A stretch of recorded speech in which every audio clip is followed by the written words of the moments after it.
guys, I just wanted to get on here and quickly take you through this proposals feature. So this is another one of your home screen pages up here. It's also one of the options within your add button down below. So let's go ahead and build one of these out.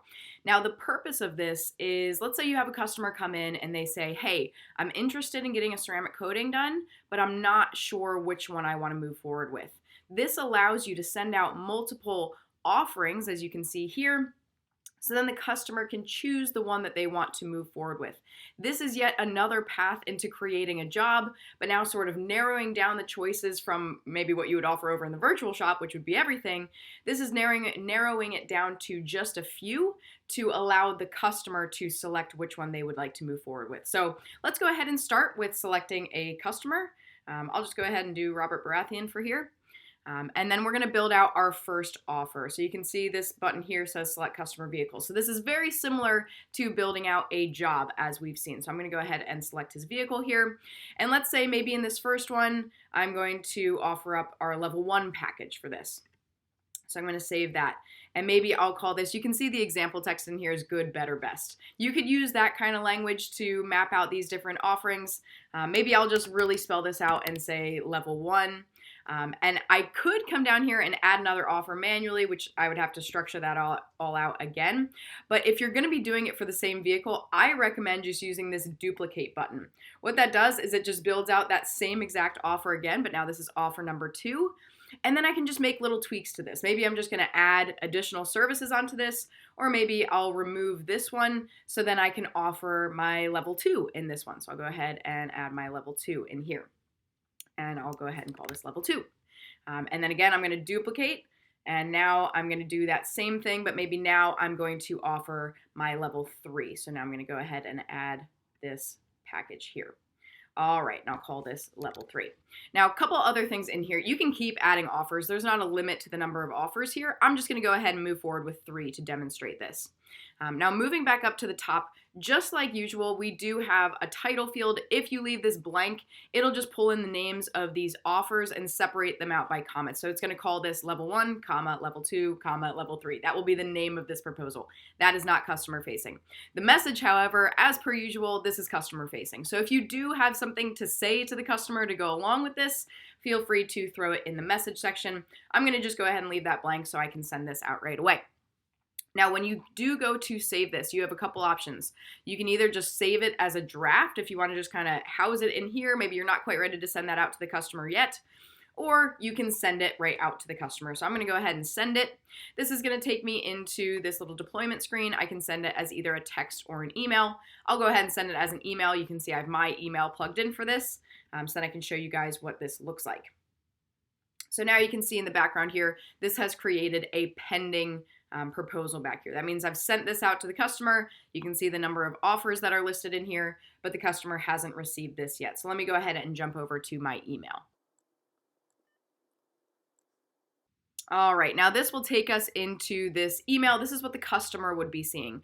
Just like with all the other emails, it will be coming from your business name, but this is going to say proposal. And the customer would see this review and select button. We also pull in this text that says to review and select one of the 3 offers. We do make sure we pull in the accurate number there. So the customer will be able to see that. So we're going to click right into this customer facing page. This presents us with all of these offers. So I can see the level 1 offer, the level 2 offer, and the level 3 offer. These are basically like little invoices or little jobs that the customer gets to choose from. So now they can review this, they can review the pricing, maybe go over it with their spouse or whatever they need to do. Of course, as per usual, they can ask you questions through this chat window here if they need to, and then they would go ahead and select the one that they want to move forward with. So let's say, you know what, I just want this level 1. So I'm going to go ahead and select this. I'm going to confirm that. And you can see this marks this proposal as finalized. The offer selected is level 1. And you can see that's sort of highlighted down here. So now customer's job is done. Back on the Urable side, the business side, you can see this already has come through now as finalized.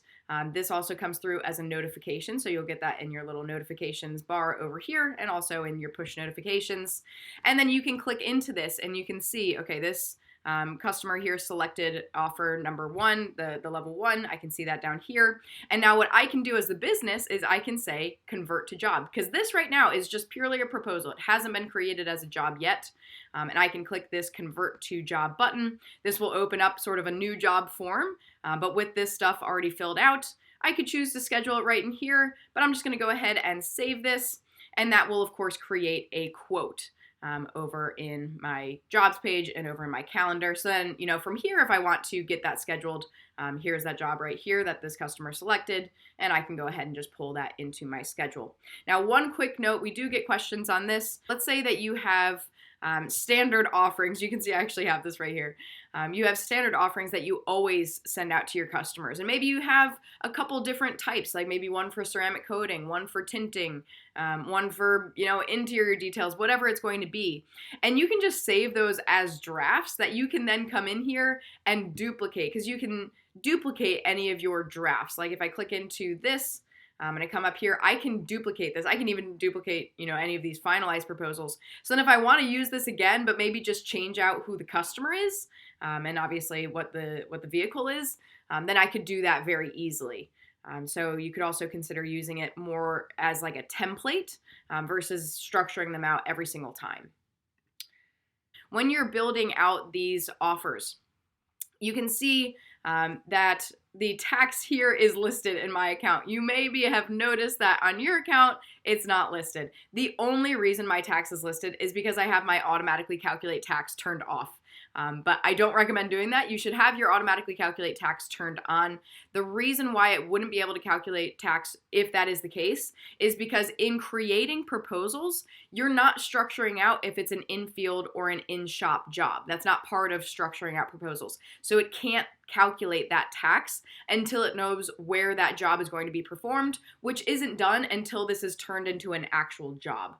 So just keep in mind, if you're not seeing tax within your offers, it's just because it doesn't know what type of job it is yet. I have this just manually filling it in, but I don't recommend that. Just build it out as a general proposal, and then once you convert it into a job, the tax will be calculated in there. All right, now that is proposals. If you guys have any questions on any of this, feel free to reach out anytime.